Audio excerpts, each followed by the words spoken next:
Next circuit है हमारा parallel RLC circuit.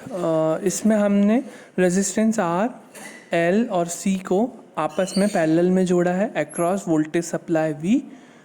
आई यहाँ पे RMS value of applied current है और V is the RMS value of applied voltage है।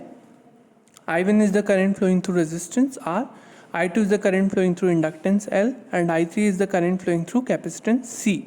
तो इस सर्किट की बेस हमको एनालाइज करना है, तो हम यहाँ पे कुछ केसेस लेंगे सर्किट में। I1 आप देख रहे हैं V/R है, I2 है हमारा V/XL और I3 जो हमारा है V/XC जनरली। पर जब भी आपने RLC सर्किट पढ़ा था वहाँ पे भी L और C के कंपोनेंट्स के एक साथ होने के कारण एक्सेल और एक्सी कभी ज़्यादा हो सकता है एक्सी से, कभी एक्सेल कम हो सकता है एक्सी से, या एक्सेल कभी एक्सी के बराबर हो सकता है। तो 3 केसेस बने थे जिसमें हम बोल सकते थे वोल्टेज VL ग्रेटर होगा VC से, वोल्टेज VL हो सकता है VC से कम हो, तो या VL VC के बराबर हो। तो ये 3 केसेस थे वहाँ पर वोल्टेज के टर्म्स में, क्योंकि वहाँ पे वोल्टेज डिफरेंट होता था, करंट सेम होता था, इस कारण से। अब यहाँ पे करंट डिफरेंट होंगे, वोल्टेज सेम है क्योंकि ये पैरेलल सर्किट है। तो यहाँ पर करंट I2 जो है I3 के बराबर हो सकता है, करंट I2 जो है I3 से ज़्यादा हो सकता है, करंट I2 जो है I3 के से कम भी हो सकता है। ठीक है, तो ये केसेस में हम सबसे पहले केस ले रहे हैं। अगर I2 I3 के बराबर हो तो आप देख रहे हैं I1 जो करंट है वो रेजिस्टेंस R के थ्रू प्रवाहित हो रहा है।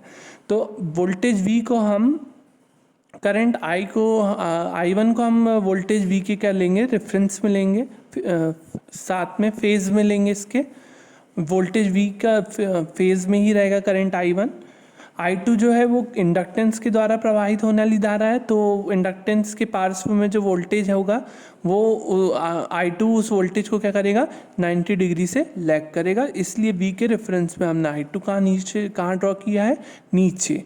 और इसी प्रकार से वोल्टेज V के संदर्भ में हम जो I3 जो होगा वो उस वोल्टेज को क्या करेगा, लीड करेगा 90 डिग्री से। तो हमने इसको लिया है 90 डिग्री।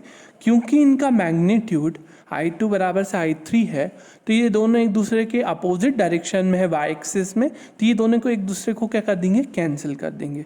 और I1 की वैल्यू क्या हो जाएगी, I की टोटल करंट की वैल्यू I की क्या वैल्यू हो जाएगी, I1 की वैल्यू क्या है, V/R।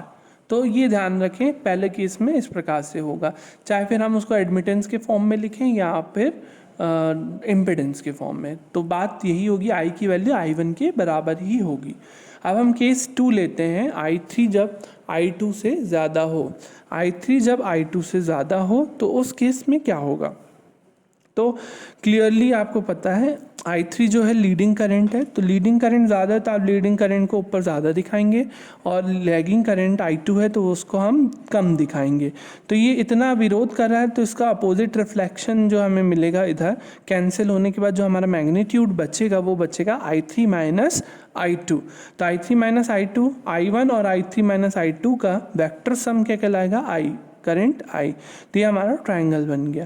तो डायरेक्ट मेथड में हम I1 V/R, I2 V/XL, I3 V/XC लिख सकते हैं, और I का वैल्यू हम लिख सकते हैं √ I1 स्क्वायर, मतलब I1 स्क्वायर मतलब base square plus perpendicular square I3 minus I2 का square is equals to hypotenuse का स्क्वायर हमने यहाँ से हटा के √ यहाँ पे लगा दिया है।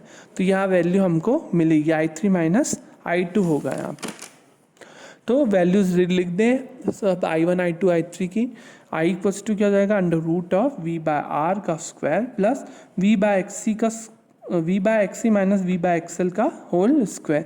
तो I इक्वल्स टू हो जाएगा दिस मच, V को हम कॉमन ले लेंगे। तो यहाँ पे Z की वैल्यू क्या है, Z की वैल्यू है 1/√ऑफ दिस मच। तो वो मैंने लिखा नहीं है, आप लिख सकते हो चाहो तो, नहीं तो ज़रूरत नहीं है। W equals to VI cos 5 watts। Phi की वैल्यू हम निकाल सकते हैं tan inverse by y component upon x component, that is I3 minus I2 by I1। I3 is V/XC, I2 is V/XL, I1 is V by R, तो V cancel हो जाएगा, बचेगा क्या, tan inverse R under the bracket 1/xc minus 1/xl। cos phi की value हो जाएगी I1, cos phi equals to हो जाएगा I1 upon I, I1 is equals to V by R, I equals to V by Z, तो I1 हम लिखेंगे V by R को 1/R नीचे चल जाएगा ये, और Z ऊपर जाएगा, तो ये Z बाय R, तो cos फाई की वैल्यू यहाँ पे आएगी Z by R, where Z equals to 1 divided by this much, ठीक है, and R is the resistance in ohm, Z here is also in ohm and reactance XC XL are also in ohms। Admittance method से हम इसी चीज़ को करते हैं।